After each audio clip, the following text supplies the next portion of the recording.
ఈరోజు మనం నేర్చుకోబోతున్నటువంటి సంగతి రక్షణ.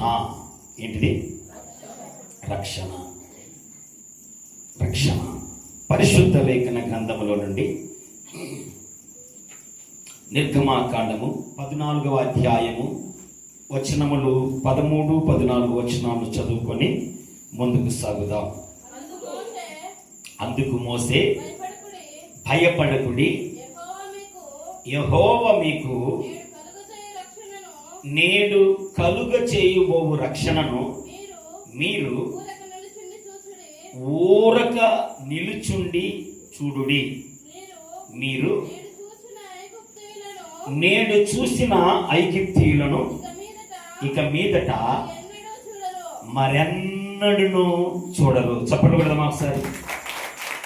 ఈరోజు మనము వినబోతున్నటువంటి సంగతి అంశము రక్షణ. రక్షణ అంటే ఏమిటి? ప్రతి దైవ సేవకుడు కానీ, రక్షింపబడినటువంటి ప్రతి విశ్వాసి కానీ, అన్యులతో, ప్రభువుని ఎరగినటువంటి వారితో, రక్షణను స్వీకరించినటువంటి వారితో చెప్పేటువంటి మొదటి కార్యము రక్షణ. హల్లెలూయా. రక్షణ అంటే ఏంటి? చదవబడినటువంటి లేఖన భాగంలో ఏ రక్షణ గురించి మాట్లాడుతున్నాడు? ఇక్కడ ఎవరు మాట్లాడుతున్నారు? తండ్రి అయినటువంటి దేవుడు మాట్లాడుతున్నారు. ఎవరితో మాట్లాడుతున్నారు? మోసే ఇశ్రాయేలు ప్రజలతో మాట్లాడుతున్నాడు. ఏమని మాట్లాడుతున్నాడంటే, చదవన మాటను, అందుకు మోసే, భయపడకండి, యెహోవా మీకు నేడు అంటే ఈరోజు కలుగ చేయబోయేటువంటి రక్షణ మీరు ఊరకనే నిలుచుండి చూడండి. నేడు మీరు చూస్తున్నటువంటి ఐగుప్తీయులు ఇక మీదట మరెన్నడూ కూడా మీకు ఉండదు. అపెడదా. ఏ రక్షణ? ఈ రక్షణ అంటే 400 సంవత్సరాలు ఐగుప్తు దేశంలో బానిసలుగా ఉన్నటువంటి ఇశ్రాయేలు ప్రజలు, వారి మీద ఉన్నటువంటి పనిభారం, వారి మీద ఉన్నటువంటి అసంకుచితమైనటువంటి క్రియలు, వారి మీద ఉన్నటువంటి దాడులు, వారి మీద ఉన్నటువంటి అనేకమైనటువంటి వ్యతిరేక భావాలు, వాటన్నిటి కొరకు వారికి తాళలేక, వాటిని సహించలేక, భరించలేక వారు ఏమని ప్రార్థన చేస్తారంటే, ప్రభువా ఈ శ్రమ నుండి మమ్మల్ని తప్పించవా. దేని గురించి ప్రార్థన చేశారు వాళ్ళు? వాళ్ళ మీద పెడుతున్నటువంటి ఒత్తిడి. కొంతమంది ఇశ్రాయేలు ప్రజలు తిండి కోసం లేక, గింజలు దొరక్క, బియ్యం దొరక్క, ఆకలితో సస్తమేమన్నటువంటి భయంతో, ప్రభు చిత్తమేంటితో కనిపించక, దేవుడి యొక్క ఔన్నత్యాన్ని గ్రహించక వలస వెళ్ళారు. దేనికోసము? తిండి దొరుకుతుంది కదా అన్నటువంటి ఉద్దేశంతో వెళ్ళి, అక్కడ సవలత్తుకుంది కదా, మంచిగుంది కదా, ఏ బాధిరబంది లేదు కదా, మనకు అనుకూలమైన నాయకులు ఉన్నారు కదా, మనల్ని ఆదరించేటువంటి నాయకులు ఉన్నారు కదా అని అక్కడనే ఉండిపోయారు. అయితే అబ్రహాముకు చేసినటువంటి వాగ్దానమును బట్టి అక్కడ ఉన్నా సరే వారు ఆశీర్వదించబడుతున్నారు. దేవుని యొక్క మాట ఎన్నటికీ నిరర్థకము కానేరనటువంటిది. ఒకసారి ఆయన మాటిస్తే తప్పదు దాన్ని. కనుక వాళ్ళు ప్రభువునకు దూరంగా ఉన్నా సరే ఆశీర్వదించబడుతా ఉన్నారు. ఆ ఆశీర్వదించబడుతున్నటువంటి వైనములో అక్కడ ఉన్నటువంటి వారికి అనుకూలమైనటువంటి నాయకులు అన్నటువంటి వారు లేకపోయేసరికి వారి పైన పని ఒత్తిడి పెరిగింది.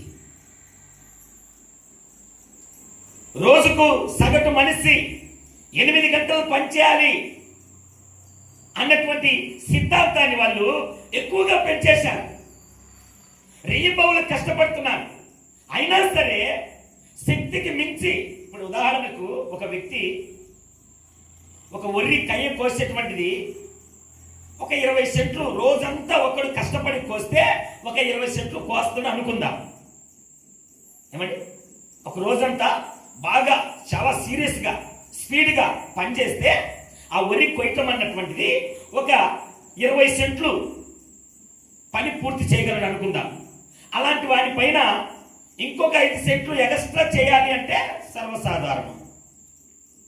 ఏమండి, లేదు ఇంకొక 6 సెంట్లు చేయాలంటే సరే ఇంకొద్దిగా కష్టం. కానీ 20 సెంట్లకు మరీ 20 సెంట్లు చేయాలంటే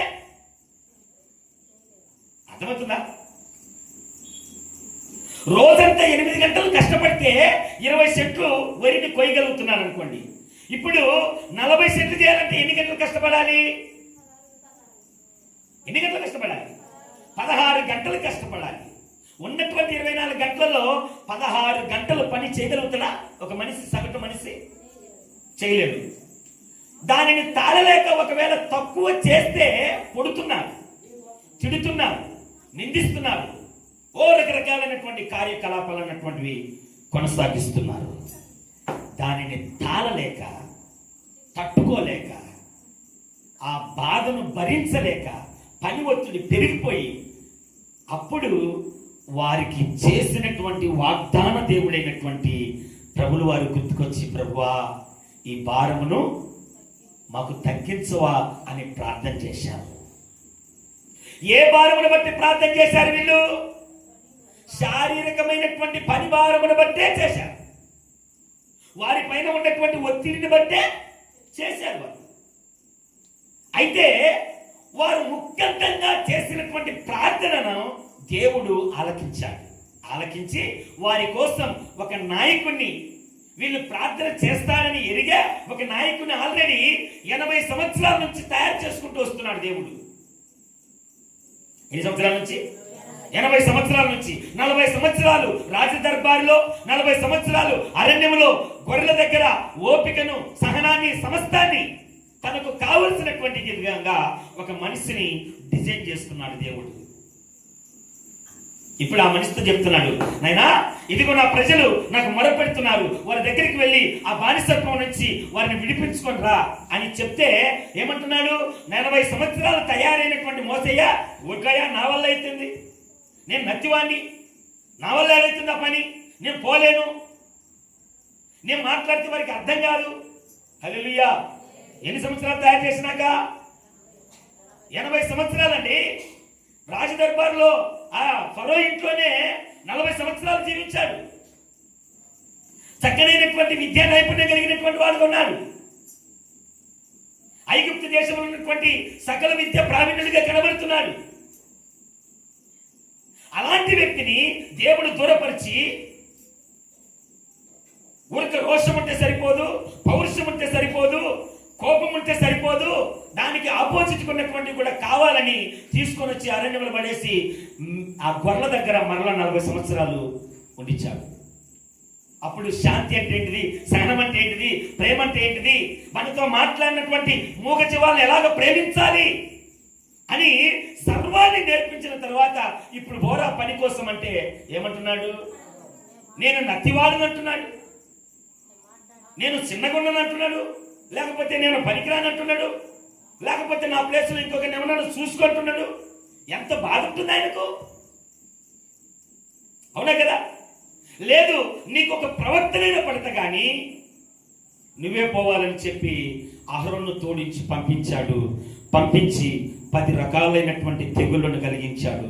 వాటికి ఉపశమనము సర్వ కార్యములను చెల్లించి ఫరోను ఒప్పించి ఆ బానిసత్తులుగా ఉన్నటువంటి ఇశ్రాయేలు ప్రజలను విడిపించుకొని మార్గ మధ్యం గుండా వస్తూ ఉన్నాడు. హల్లెలూయా.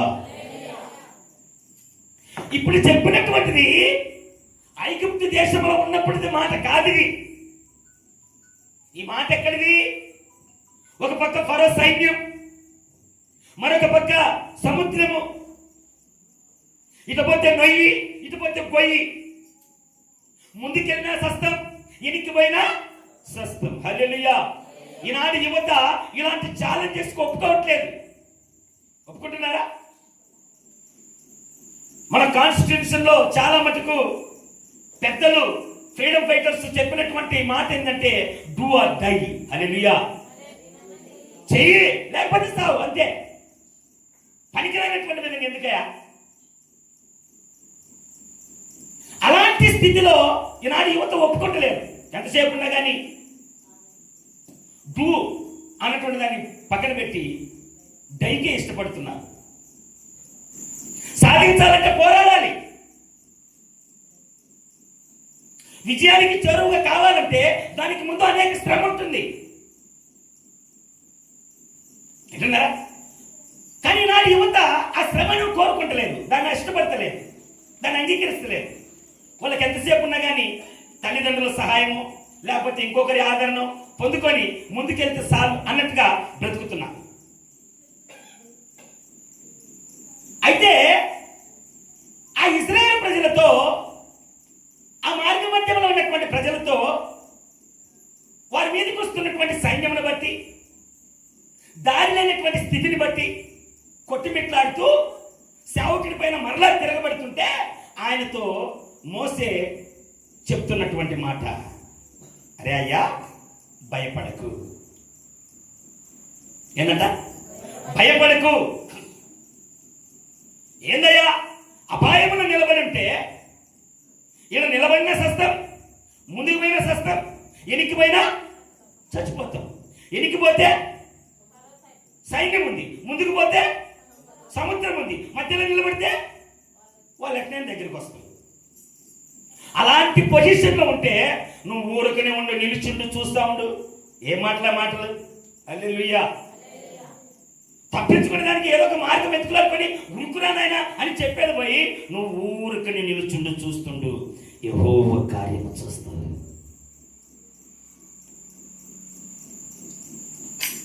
అది ఎవరికైనా సాధ్యమా? మన వల్ల ఏ పనైనా ఒకవేళ ఎవరైనా చెప్పినా ఏం చేస్తాము? పనికి మాలిన స్థితి మాటలు మాట్లాడడం మాత్రం చెప్తున్నాం. కానీ దేవుడు వారితో చెప్తున్న మాట అదే. దానికి స్ట్రాంగ్ స్టేట్మెంట్ కూడా ఏమిస్తున్నాడు? చదవడం మాట చదవండి. భయపడకండి, యెహోవా మీకు ఏందంట? నేను రక్షణ కలగచేయు. అపాయం వచ్చినప్పుడు ఇప్పుడే, అపాయము వారి మీదకి వచ్చినప్పుడు ఇప్పుడే. ఆ అపాయం వచ్చిన సమయంలో మీకు రక్షణ, ప్రొటెక్షన్ నేను ఉంటానని అన్నట్టుగా మాట్లాడుతున్నాడు. మీకు రక్షణ నేను కలుగుతున్నది.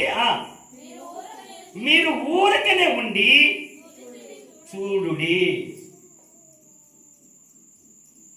ఊరకనే ఉండి చూడాలి. ప్రయత్నాలు చేయొద్దు. ఏం ప్రయత్నాలు? తప్పించుకునే ప్రయత్నాలు చేయొద్దు అనేదన్నమాట.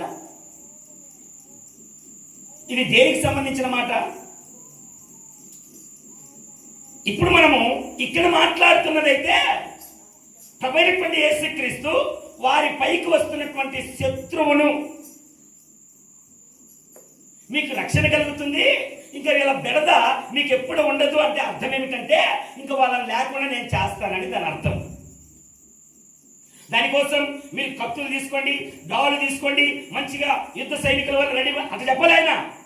మీరు ఊరికనే ఉండి చూస్తుండండి, ఫరో సైన్యం మరలా మీకు కనిపించకుండా నేను చేస్తానని చెప్పారు.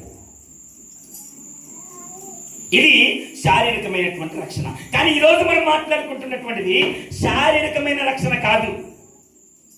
ఈ రక్షణ ఏ రక్షణ గురించి మాట్లాడుతుంది? ఏం రక్షణ గురించి మనం డిస్కస్ చేయబోతున్నాము? ఈ రక్షణ దేనికి అవసరం మనకు? శారీరకమైనటువంటిది మన పైన ఎదురుగా కనబడితే కన్నా దాంట్లో పోరాడతాం. ఒకవేళ గాయాల పాలైనా కానీ విజయం పొందుకునేదానికి దేవుడి సహాయం కోరి విజయం పొందుకుంటాం. కానీ ఆత్మీయ పోరాటం అన్నటువంటిది ఎలా చేయాలి? ఆత్మీయ పోరాటానికి కావలసినటువంటి స్థితిగతులు ఏమిటి? బహాటంగా పోరాడాలంటే నోటి మాటలతో పోరాడేటువంటి వాళ్ళు చాలా మంది ఉన్నారు, లేరా? భర్త భార్యలకి కన్నా గొడవ పడితే కన్నా భార్య పద్యాలు కానీ ఎత్తిందంటే కన్నా భర్త నోరు మూసుకొని ఇంట్లో పోవాలి. హల్లెలూయా. వాడి గల కష్టమైంది అనుకో, నోరే, నోటితో యుద్ధం చేస్తుంది. ఇంకొంతమంది ఒకవేళ గొడవ పడుతున్నప్పుడు ఏదో కట్టెలో ఒకటో తీసుకొని వారి యొక్క బలాబలాలను పరీక్షించుకుంటారు. ఎవడు బలంగా ఉంటే వాడు గెలుస్తాడు. కానీ ఇక్కడ మాట్లాడుతున్నటువంటి రక్షణ దేని గురించి అంటే ఆత్మీయ బలం కావాలి, ఆత్మీయ పోరాటం కావాలి. ఆత్మీయ బలం, ఆత్మీయ పోరాటం దేనికోసమే అంటే దేని గురించి రక్షింపబడాలి? వీళ్ళైతే వారికి వస్తున్నటువంటి శ్రమ నుండి తప్పించబడేదానికి, ఐగుప్తు దేశం నుంచి వస్తున్నటువంటి వారిని తరుముతున్నటువంటి ఫరో సైన్యాన్ని తండ్రి అయినటువంటి దేవుడు మోసే ద్వారా మాట్లాడిస్తున్నాడు. ఒరే అయ్యా, భయపడగాకండి, మీరు అట్లే నిలిచి ఉండండి, శత్రువు అన్నటువంటి వాడిని మీకు లేకుండా మీ కన్నులకు మరుగు చేసేస్తాను, వారిని కనపడకుండా చేసేస్తాను అని చెప్పాడు. వీళ్ళు పరిగెత్తున్నారు, మార్గం తీసి సముద్రంలో దౌడు తీసుకొని పరిగెత్తున్నారు. దాటుకుంటూ పోతుంటే తనమడానికి వచ్చినటువంటి వాడు సైకుట్లా ఉన్నాడు, వాడు కూడా వస్తున్నాడు. ఈ ఇశ్రాయేలు ప్రజలు దాటిన తర్వాత మోసే చెప్తున్నాడు, ఏ కర్ర ఎత్తి సముద్ర మార్గాన్ని కావాలని పిలిచావో అదే కర్రను చాచి అది మూసుకొని పోవాలని చెప్పంటే మోసే చేయి చాపి సముద్రం ముయ్యబడును గాక అన్నాడు. వెనకాల ఎవరున్నారు? ఫరో సైన్యం ఉంది. ఇశ్రాయేలు ప్రజల కోసం ఏర్పాటు చేసినటువంటి రాజమార్గం కూడా పరిగెత్తుకుంటూ వస్తున్నటువంటి వారి వైపు చూసి, సముద్రమా నీ పని నువ్వు చెయ్యంటే సముద్రం కలిసిపోయింది. ఇప్పుడు వీళ్ళు ఎవరున్నారు? మళ్ళీ బయటకు వచ్చారా? అందుకే పెద్దోళ్ళు సంసారాన్ని గురించి మాట్లాడుతూ, ఒరే అయ్యా, సముద్రానైనా ఏదొచ్చు కానీ సంసారాన్ని అంటే అర్థం ఏమిటంటే సముద్రం ఈదుతామని అర్థము. ఒకవేళ ప్రయత్నం చేస్తే అది కూడా సులభమవుతుందే కానీ ఇదంత కష్టము. ఎందుకంటే అడుగడుగున దయ్యాలు ఉంటాయి ఇక్కడ. నిద్ర లేచినట్టు దయ్యం ముఖమే చూడాలి మనము, అవునా? కాబట్టి దీనితో యాగాలంటే కాస్తంత ఇబ్బందిగానే ఉంటుంది. అందుకే పాము వలె వివేకం కలిగి జీవించు, జాగ్రత్తగా బ్రతుకు, నిందారహితుడిగా ఉండు అని అనేక మెలకువలను తండ్రి అయిన దేవుడు జ్ఞాపకం చేసి మన పెద్దల చేత మాట చెప్పించారు. ఇప్పుడు నేనంటున్నటువంటి యుద్ధం శారీరానికి రక్షణ కావాలంటే దేవుడు నువ్వు ఊరికనే ఉండురా, నేను కార్యసిద్ధి కలుగజేస్తాను, నీకు శత్రువులు లేకుండా చేస్తాను అన్నాడు. చేసేసాడు, అయిపోయింది. ఇప్పుడు మాట్లాడుకుంటున్న రక్షణ ఏంటిది?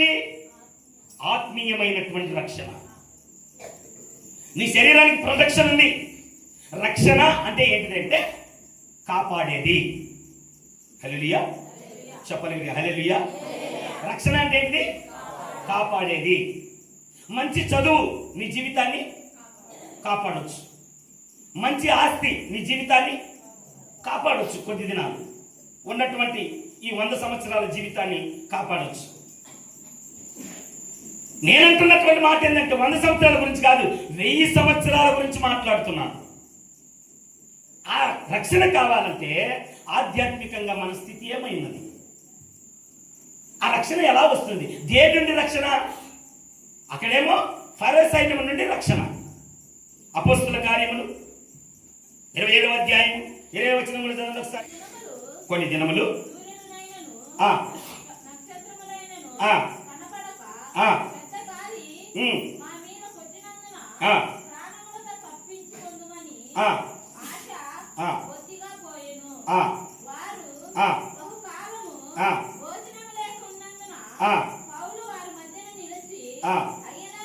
ఎలారా నా మాట విని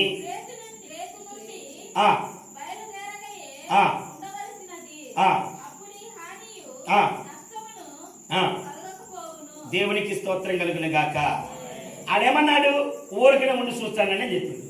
ఈడేమంటున్నాడు? తొందరపడి నేను చెప్పిన మాట వినుకోకుండా మీరు పోకుండా ఉంటేనే బాగుందినేమో, అవునా అన్నట్టుగా మాట్లాడుతూ బలపరుస్తున్నాడు. ఇప్పుడు నేను అంటున్నటువంటి మాట ఏంటంటే, రక్షణ అన్నటువంటిది ఏదైనా అపాయం ఉంటే దాని నుండి తప్పించుకున్నటువంటిది రక్షణ. మనకు కలిగేటువంటి బాధకు ప్రత్యామ్నాయం ఏదో ఒకటి వాడుకొని దాని నుండి మనం సేఫ్ అవుతున్నాం. హల్లెలూయా. అంటే కనుకనయ్య దేవునికి మహిమ కలుగును గాక. ఇప్పుడు కన్నయ్యకు పొలం పెట్టాడు. కన్నయ్య పొలం పెట్టాడు. ఆ పొలానికి ఏదో అయ్యా అది ముడుచుకొని ఉంది అని అంటే ఏమని అర్థము? అంటే దానికి ఏదో ఒక థ్రెట్ అంటే అపాయం ఉంది అని అర్థం. ఆ అపాయం ఏమైంది అన్నటువంటిది నువ్వు కలిసించి ఏంది, దీనికి ఉన్న సమస్య ఏంది అని గమనించాలి. తండ్రిని దేవుడు గమనించాలి. అరే వీళ్ళకున్న మొప్పేంది అంటే ఫరో సైన్యం కనుక ఆ సైన్యానికి వాటర్ అనేటువంటి మందు కొట్టేసిండు, మొత్తం లోపల చచ్చిపోయారు. అంతేనా కదా? అలాగే ఈయన కూడా దీనికి వచ్చినటువంటి థ్రెట్ ఏంటి దాన్ని కనుక్కొని ఏం చేయాలి, దానికి సంబంధించిన మందు కొట్టాలి. కొడితే అది రక్షింపబడి మరలా చేరుకుంటుంది. అవునంటవా కాదంటవా? భయం ఉంటే దాని నుండి తప్పించుకున్నటువంటి మార్గమే రక్షణ. ఇప్పుడు నేను అంటున్నటువంటి ఈ సమస్య అన్నిటి కూడా మన కంటికి కనిపిస్తుంది. కంటికి కనిపించినటువంటిది ఏంటంటే అంటే మన ఆత్మ, ఆ ఆత్మకు కూడా రక్షణ అవసరము. ఆత్మ కూడా రక్షణ అవసరం. ఇంతకు దానికి వచ్చిన జబ్బు ఏంటి? పంటకి ఏం జబ్బు వచ్చిందో చూసినాం. ఐగుప్తు దేశం నుంచి వస్తున్నటువంటి ఇజ్రాయేల్ ప్రజలకు ఎలాంటి ఆపద వస్తుందో చూసినాం. ఇప్పుడు ఆత్మ అని మాట్లాడుతున్నాం. ఈ ఆత్మకు వచ్చినటువంటి జబ్బు ఏంది? ఆ విపత్తి ఏంది? ఆ నాశనం ఏంది? ఆత్మకు వచ్చిన విపత్తి ఏంది? ఎందుకని ఆత్మకు రక్షణ కావాలి? దేవునికి మహిమ కలుగును గాక. పాపము నుండి తప్పించుకోవాలి. ఇప్పుడు పాపం అనేటువంటి ఒక జబ్బు వచ్చింది. ఆ జబ్బు నుండి తప్పించుకోవాలంటే, రక్షింపబడాలంటే మనకు ఒకటి అవసరం. ఇప్పుడు ఆ పాపం నుండి తప్పించుకోవడానికి కావలసినటువంటి వనరుల గురించి ఎతుకులాడాలి. దేహం ఎలాగుందో అలాగనే ఆత్మ కూడా ఉంది. దేహంతో జరిగించినటువంటి క్రియలకు ఏ విధంగా అయితే రక్షణ అవసరమో అలాగనే ఆత్మ సంబంధమైనటువంటి ఆత్మకు కూడా ఒక రక్షణ అన్నటువంటిది అవసరం. దాని మీదకి వచ్చిన తెట్ ఏంటిది అంటే పాపము. ఆజ్ఞాతిక్రమం పాపము. ఆజ్ఞ అంటే ఇది చేయి, మాకు ఇది చెయ్యి అని కమెంట్ చేయడం. దాన్ని అధిగమించితే అది పాపము. మనము దేవుడు చెప్పినటువంటి మాటలను, ఆజ్ఞలను వింటున్నామా? వినట్లేదు. ఏం చేస్తున్నాం? అధిగమించిపోతున్నాం, ధిక్కరించిపోతున్నాం. ఇప్పుడు అది పాపమేనా కాదా? మొదటిది. రెండవది, మేలైనది ఎరిగి చేయకుండా కూడా పాపమే. మేలైనది ఎరిగి చేయకుండా కూడా పాపమే. మేలైనవి ఏంటివి? క్రమం తప్పకుండా ప్రార్థనకు రావాలి, దేవుని ఆజ్ఞలను లోబడాలి, దేవుని చిత్తాన్ని గ్రహించాలి, దేవుని పని కొరకు మనం వాడబడాలి. ఇలాంటి మంచి పనులని మనకు తెలుసు. కానీ చేస్తున్నామా? ఆదివారం పెళ్లి ఉందంటే ఏమాత్రం ఆలోచించుకొని వెళ్ళిపోతాం. ఇప్పుడు పెళ్లి ముఖ్యమా, ప్రార్థన ముఖ్యమా అంటే మన మనసు ఏం చెప్తుంది? మన కాదు, మీ మనసు ఏం చెప్తుంది? పెళ్లి ఎప్పుడో ఒకసారి చేసుకుంటారు. ఆదివారం, ఈ వారం కాకపోతే రేపు వారం ప్రార్థన పోవచ్చు అనుకుంటున్నారా లేదా? ఇప్పుడు అది పాపము అని చెప్తుంది బైబిల్. ఏంటిది? పెళ్లి కూడమా? కాదు. ప్రార్థనకు రాకపోవడం పాపం. దేవుని మాటకు లోబడలేకపోవటం పాపం. దేవుని చిత్తాన్ని గ్రహించి కూడా అతి రీతిగా చేయకపోవటం పాపం. కనుక ఇలాంటి జబ్బు చేసింది. దీనికి మన ఆత్మ అన్నటువంటిది క్షీణించిపోతుంది. దానికి మందు కొట్టాలంటే రక్షణ కావాలి. శుభవార్త 1వ అధ్యాయం 2వ వచనం చదవండి ఒకసారి. ఒక కుమారుని కనును, తన ప్రజలను వారి పాపం నుండి ఆయన రక్షించి గనుక ఆయనకి యేసు అని పేరు పెట్టబడింది. దేవునికి స్తోత్రం కలుగును గాక. ఈ మాట అర్థమైందా? అమ్మా, నువ్వు ఒక కుమారుని కంటావు అంటే ప్రజల యొక్క పాప భారమును ఆయన అది. కాబట్టి ఆయనకి యేసు అని పేరు పెట్టని చెప్పింది. ఇప్పుడు మన పాప భారం పోవాలంటే ఇప్పుడు మనం ఎవరిని ఆశ్రయించాలి? మందు ఎవరి దగ్గర ఉంది? యేసు ప్రభు దగ్గర ఉంది. ఇప్పుడు మనం ఎవరికాడికి పోవాలి? యేసు ప్రభు దగ్గరికి వెళ్ళాలి. వచ్చాము. వస్తే సరిపోతుందా? వచ్చినాం కదా, డాక్టర్ కాడికి పోయినాం. వస్తేనే రక్షణ వచ్చినట్టేనగా. దేవునికి మహిమ కలుగును గాక. రండి, పరిశుద్ధ లేఖన గ్రంథం యోహాను గారు రాసిన శుభవార్త 3వ అధ్యాయం 16-17 వచనాలు చదవండి.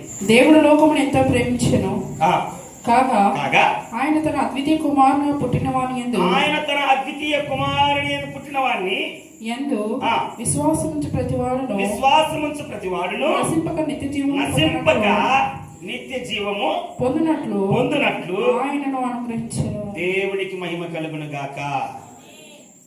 ఇప్పుడు మన ప్రొటెక్షన్ ఎవరైనారు? ఇప్పుడు మన ఆత్మకు జబ్బు చేసింది, పాపం అన్నటువంటి జబ్బు. ఆ పాపంని విడిపించేవారు ఎవరట? యేసుక్రీస్తును అనుగ్రహించారంట. ఇప్పుడు ఆ యేసుక్రీస్తు వారిని మనం ఏం చేయాలంట?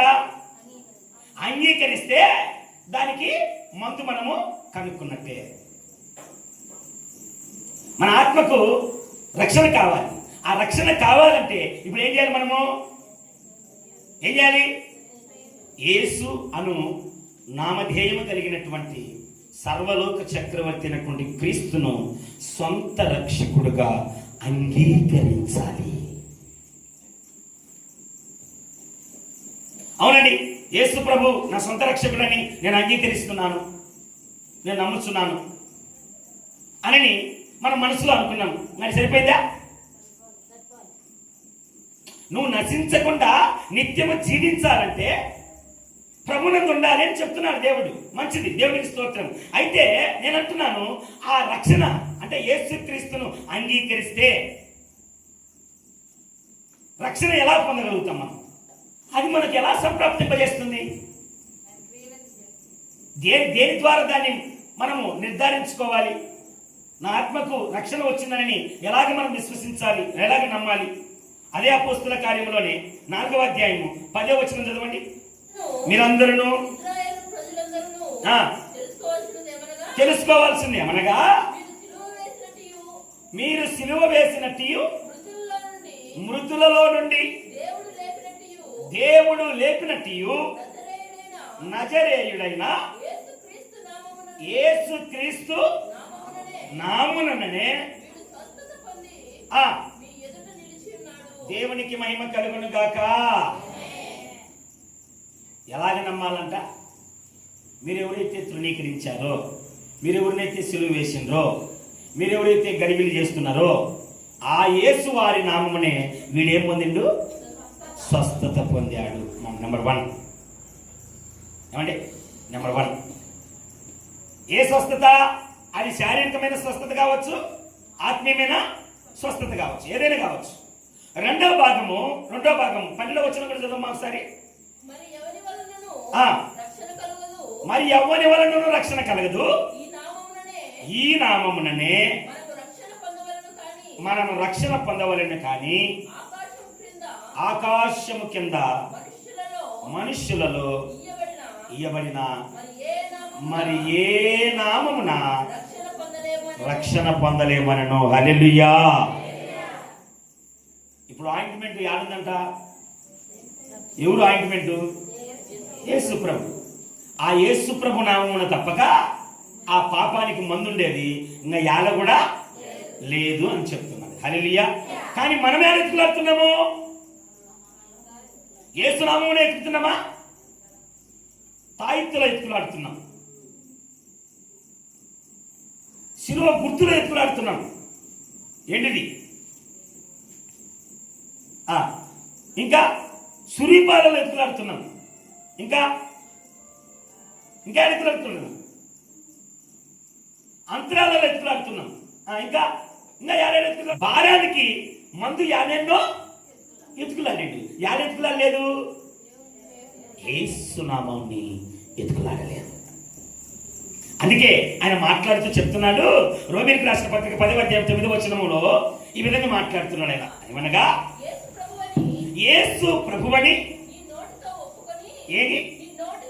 నీ నోటితో ఒప్పుకొని దేవుడు మృతులలో నుండి ఆయనను లేపనని నీ హృదయమునందు విశ్వసించిన ఎడలా, అంటే నమ్మిన ఎడలా నీవు రక్షించబడదు. దేవునికి మహిమ. చప్పటి కొట్టు. ఇప్పుడు మనం అనుకుంటున్నటువంటి ఆయింట్మెంట్, అది వ్యాధి అయినా, బాధ అయినా, బలహీనత అయినా, ఆత్మకైనా కానీ దేనికైనా సరే రక్షణ కావాలంటే ఏం చేయాలని చెప్తున్నాడు ఇక్కడ? యేసు ప్రభు దేవుడని నీ నోటితో నువ్వు ఒప్పుకొని నమ్మిన ఎడల, విశ్వసించడం అంటే నమ్మిన ఎడల ఆ రక్షణ నీకు వస్తుంది. దేవుడు అంటే అర్థమేమిటి? సమస్తాన్ని సృష్టించినటువంటి వాడు అని అర్థం. ప్రతిదీ ఆయన కనుసైగలలో ఉండించుకున్నటువంటి వాడు అని అర్థం. ఇంకా వారి వారి ధర్మములను బట్టి, వారు వారు నమ్మినటువంటి విశ్వాసములను బట్టి ఒక్కొక్కరు ఒక్కొక్క రకమైనటువంటి తలుపులు ఉండొచ్చు, కానీ అన్నిటికీ ప్రతిబింబము ఒకటే. హిందువులైతే వారి వారి దేవి దేవతలపైన నమ్మకం ఉంచుతారు. ముస్లిమ్స్ అయితే ఖురాన్ మీద లేకపోతే ఆ అల్లా మీద నమ్మకం ఉంచుతారు. క్రిస్టియన్స్ అయితే యేసుక్రీస్తు పైన నమ్మకం ఉంచుతారు. బౌద్ధులైతే బుద్ధుడి పైన నమ్మకం ఉంచుతారు. జైనులు అయితే వారి దేవి దేవతల పైన నమ్మకం ఉంచుతారు. హల్లెలూయా. వారి వారి విశ్వాసాలు వేరే వేరే రకాలైనటువంటి ప్రతిబింబాలను చూపించవచ్చు, కానీ అన్నిటికీ ఏక చరణము ఒకటే దేవుడు. చేసేది అన్ని నీతి పనులు కనిపించే విధంగా యాక్షన్ చేస్తాం మనం, కానీ జరిగించేటి అన్ని అయ్యే. నా నోటితో నేను అది చెప్పాలి,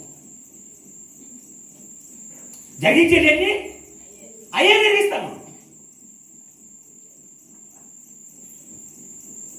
మరి రక్షణ రక్షణ యానించింది యానింది ఆయన టర్మ్స్ అండ్ కండిషన్స్ పెట్టినండి. ఏమని? నువ్వు ఇది చేస్తే నీకు ఇది దొరుకుతుంది. మరి నువ్వు చేస్తున్నావా? నులివెచ్చని స్థితి ఉండకూడదు. నులివెచ్చని స్థితి అంటే ప్రార్థనలో ఉన్నంత వరకు ప్రభువా నీకు స్తోత్రమైనా, నువ్వు తప్పక నాకు ఇంకా ఏరే దారి లేదునైనా, ఇంకా చూసుకో ప్రభువా, నా కథ చూసుకో, నా కార్యక్రమం చూసుకోని ఈడ పగటిబాలు వాళ్ళకి గీతల మీద గీతలు, రాతల మీద రాతలు, బైబిల్లో పెన్ను ఇంకి అయిపోయేదాకా కొట్టి కొట్టి కొట్టి కొట్టి అండర్లైన్ చేసి అయిపోయిన తర్వాత ఇంటికి పోయినాక ఈ బైబిల్ ఓపెన్ చేసే అంత ఒట్టు. సంఘానికి ఆకాశ వాక్యాలను విప్పి డబ్బాలు డబ్బాలు లేకపోతే మూటలు మూటలు దుంకేటువంటి సత్ప్రవర్తన కలిగి ఉంటేనే అవి అవసరం లేదురా నాయన. తండ్రి అయిన దేవుడు చెప్తున్నటువంటి వాగ్దానపూరితమైనటువంటి మాట, అన్ని జనులు సహితము అంటే నా మందిరంలో కొరత లేకుండా ఉండేటట్లు అన్ని జనులు సహితము నేను వారిని పురికొల్పక వారి ఇష్టా వస్తువులను తీసుకుని వస్తే నా సన్నిధి సమృద్ధి అవుతుంది. నువ్వు ఏదో పెద్ద పగడబలం నేను చేస్తేనే అవుతుంది, నువ్వు లేకపోయినా అవుతుంది. ఏ పవన్ పాస్టర్ ఉంటేనే నా ఈ మందిరం నడిచేది. వాళ్ళ అబ్బంటలను పిలుచుకొని వస్తారు దేవుడికి. పవన్ పాస్టర్ ఆస్తి కాదు ఇది, పవన్ పాస్టర్ అధికారం కాదు ఇది. ఏంటిది? పరిచర్య. ఎలా వస్తుంది? లోబడి ఉంటేనే. చెప్పండి కూడా దేవునికి మహిమ కలుగును గాక. నీ జీవితంలో, నీ కుటుంబంలో, నీ సమాజంలో నీకు ఏదైనా కానీ ఒకటి సంప్రాప్తింప చేయాలంటే, ఒక రక్షణ కావాలంటే నువ్వేం చేయాలి? లోబడి ఉండాలి. యేసు ప్రభు నీ రక్షకుడుగా నీ నోటితో నువ్వు ఒప్పుకోవాలి, అంగీకరించాలి. దేవునికి మహిమ కలుగును గాక. రెండో భాగం హెబ్రీయులకు రాసిన పత్రిక 5వ అధ్యాయము 9-10 వచనాలు చదవండి. మరియు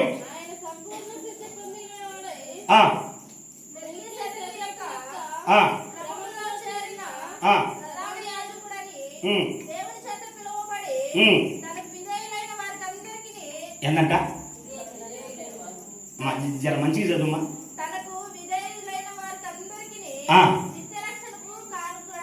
దేవునికి మహిమ కలుగును గాక. యేసు ప్రభు లేంది నేను గాలి కూడా పీల్చలేను.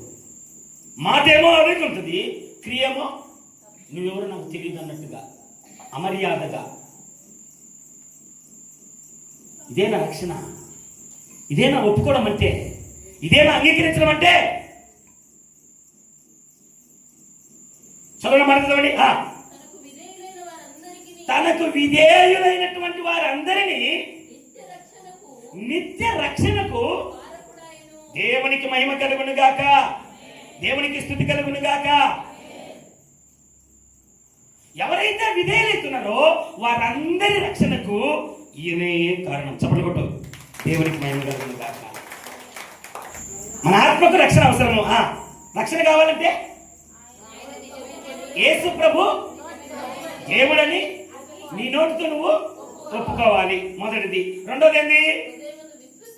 హృదయమునందు విశ్వసించాలి. మూడవది ఏంది? విధేయత చూపాలి. ప్రభువునందు ఎవరైతే విధేయులుగా ఉంటున్నారో వారందరి రక్షణ ఆ యొక్క బాధ్యత అంట.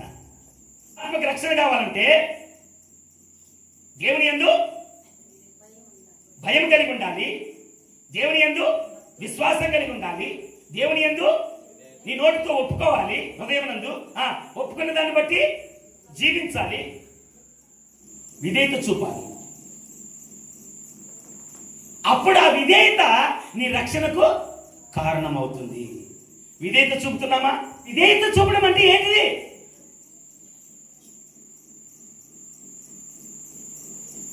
రక్షణ రక్షణ యాడింది యాని కాదు. రక్షణ రక్షణ అంటే నా నాన్న కాపాడుకునేదా? ముదిమిలో ప్రాణం ఉన్నంత వరకు, పుదముట్టించేంత వరకు దాన్ని ఏం చేయాలి? మనము పరిరక్షించుకుంటూ వెళ్ళాలి. దేవునికి స్తోత్రం కలిగిన గాక. రక్షణ ఎలా వస్తుంది చెప్పండి. ఇప్పుడు ఈ నోటితో యేసు ప్రభువే నా దేవుడని నువ్వు ఒప్పుకోవాలి, మొదటిది. రెండోది హృదయమునందు విశ్వసించాలి. మూడవది విధేయత కలిగి ముందుకు సాగాలి. నా ప్రేమైనటువంటి దేవుని బిడ్డలారా, ఈ లక్షణాలు ఉన్నాయా మన దగ్గర? ఉన్నాయా? రక్షణ అంటే యేసుక్రీస్తు ప్రభు అని నీ నోటితో ఒప్పుకోవాలి. రెండవది నీ హృదయం నందు విశ్వసించాలి, అంటే నమ్మాలి. మూడవది విధేయత చూపాలి. ఎవరైతే తన యందు విధేయులుగా ఉంటారో వారి రక్షణ ఆయనే. యాకోబు పత్రిక 2వ అధ్యాయం 24, 25, 26 వచనం చదువుకొని ముందుకు సాగుదాం. మూలమున మాత్రము కాక మనుష్యుడు విశ్వాస మూలమున మాత్రము కాక విశ్వాస మూలముగా మాత్రమే కాక క్రియల మూలముగను నీతిమంతుడని ఎంచబడునని మీరు దీని వలన గ్రహించెదరు. క్రియల మూలమున నీతిమంతుడని తీర్చబడునని మీరు దీని వలన గ్రహించెదరు. చప్పట్లు కొడదామా? నువ్వు యేసు ప్రభువును అంగీకరించావని, నమ్మావని ఎలాగ తెలియాలి?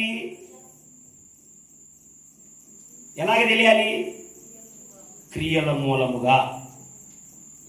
నీ రక్షణకు ఆధారమైనటువంటి క్రీస్తు ప్రభుల వారిని మాటల చేత మాత్రమే కాక క్రియల మూలముగా కూడా నీవు ఎరగాలి. యేసు ప్రభు అంటే నీకు నమ్మకం ఉందా లేదంటే నమ్మకం ఉంది, నోటితో చెప్పగలుగుతున్నావు కానీ రాలేకపోతున్నావు. అయ్యా, విశ్వాసం అంటే నోటి మాటతోనే కాదు, క్రియల మూలముగా కూడా నీ విధేయతను ప్రభునందు నువ్వు కనబరచాలి. నా మాటలు కాస్తంత శుద్ధి వంటివిగా, గాయపరిచేటువంటివిగా ఉండి, సుధాకర్ అప్పుడప్పుడు అంటున్నాడు, ఫీల్ అయ్యి అట్టయి రొట్టెయ్యి అని. హల్లెలూయా. అవుతున్నా సరే వాక్యము నిరర్థకము కానేరదు.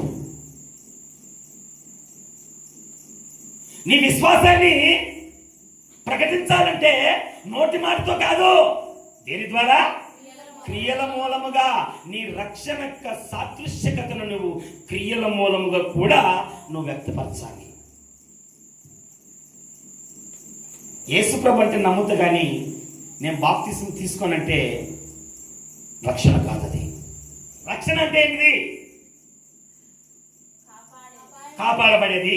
కాపాడబడడం అంటే ఇప్పుడు మన ఆత్మకు రక్షణ కావాలంటే ఇప్పుడు ఏం చేయాలి? ఆత్మకు రక్షణ కావాలంటే ఏం చేయాలి? ముందు థ్రెట్ ఏందో కనుక్కోవాలి. ఏంది ఆ థ్రెట్? పాపము. ఆ పాపము ఏమైనది? ఆజ్ఞాతిక్రమం పాపము, మేలైన జరిగి చేయకున్నట్టు పాపము, ప్రార్థన చేయకున్నట్టు పాపము. అవునా కదా?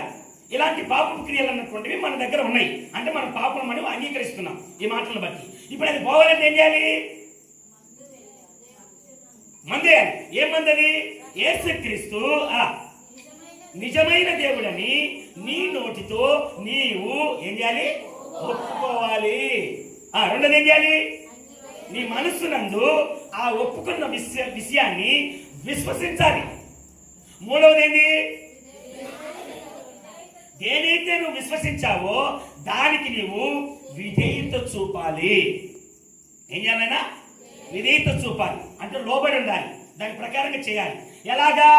మాటలతోనా? ఎలా చేయాలి? క్రియల ద్వారా చేయాలి. చప్పట్లు పెడదాం ఒకసారి. యూదా పత్రిక 3వ వచనం చదవండి. ప్రియులారా, మనకందరికి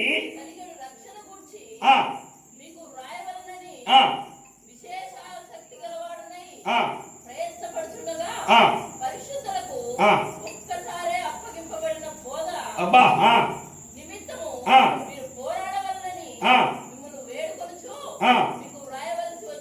దేవునికి మహిమ కలుగును గాక, దేవునికి స్తుతి కలుగును గాక. ఏంటంట? ప్రియులారా, మనకందరికి కలిగేడు రక్షణ గురించి మీకు వ్రాయవలనని విశేష ఆసక్తి కలిగిన వాడై ప్రయత్నపూర్వకంగా నేను చేస్తున్నాను. ఏంటిదండి? పరిశుద్ధులకు ఒక్కసారే అప్పగింపబడిన బోధ నిమిత్తము. ఏం అప్పగింది? ఒకసారే రక్షణ. ఆ రక్షణ అన్నటువంటిది ఎన్నిసార్లు అప్పగించబడుతుంది? ఒక్కసారే. అది ఎప్పుడు? ప్రభువుకి ఎప్పుడైతే నువ్వు నిన్ను సమర్పించుకొని నీ సొంత రక్షకుడిగా అంగీకరించి నీ నోటితో ఒప్పుకొని రక్షణ మారు మనసు పాప క్షమాపణకు నిదర్శనంగా బాప్తిస్మం పొంది నీ మొదటి ప్రేమను కనబరుస్తూ విధేయత చూపుతూ క్రియల ద్వారా ప్రభువుని మహిమపరుస్తూ ఎప్పుడైతే ఉంటావో అది నీకు అప్పగింపబడినటువంటి స్థాయి. ఆ స్థాయిని గురించి మాట్లాడుతూ చెప్పు, చదవండి మాట. ప్రియులారా, మనందరికీ కలిగే రక్షణ గురించి మీకు రాయవలెనని విశేషాసక్తి కలిగిన వాళ్ళని ప్రయత్నపడుచుండగా పరిశుద్ధులకు ఒక్కసారే అప్పగింపబడిన బోధ నిమిత్తము మీరు ఏం చేయాలంట అన్నా? ఏం చేయాలంటనా? ఏం చేయాలంటనా? ఒక్కసారే అప్పగింపబడిన బోధ దాని విషయమై ఏం చేయాలంట? పోరాడవలేనంట. దేంతో పోరాడాలి ఇప్పుడు? కన్నయ్య, దేంతో పోరాడాలి? ఏం చేయడం? పోరాటం అంట. అంటే పోరాటం అంటే ఏంటి? పోరాటం అంటే ఏంటి? కుస్తీ పడటం. పోరాటం అంటే మీరు తోడుకోవడంతో కొట్లాడతారు చూడండి, అది కాదు. మీ అత్తతో కొట్లాడతారు చూడండి, మీ కోడలతో కొట్లాడతారు చూడండి, అది కాదు. ఆ పోరాటం కాదు. ఈ పోరాటం ఏంటి? నేను మీకు ఒక విషయాన్ని చెప్పేదానికి విశేషమైనటువంటి ఆసక్తి కలిగిన వాళ్ళని చెప్తున్నాను అని చెప్తున్నాడు. దేని గురించి అంట? అప్పగించబడినటువంటి బోధ. అంటే నువ్వు రక్షణకు సమీపంగా వెళ్ళావు కదా, అప్పుడు ఏమైతే విన్నావో, దేని గురించి అయితే ఆశపడ్డావో, ఏ విషయమైతే నీకు సంప్రాప్తింపజేస్తుందని నువ్వు అనుకున్నావో, ఆ రక్షణ గురించి నువ్వు అప్పగింపబడినటువంటి బోధ ఒకటి ఉంది కదా, ఆ బోధ విషయమై అనునిత్యము ప్రతిరోజు ప్రతి క్షణము ఏం చేయాలంట? పోరాడాలి. దేంతో పోరాడాలి? ఇప్పుడు ఆడాలి. దేంతో పోరాడాలి?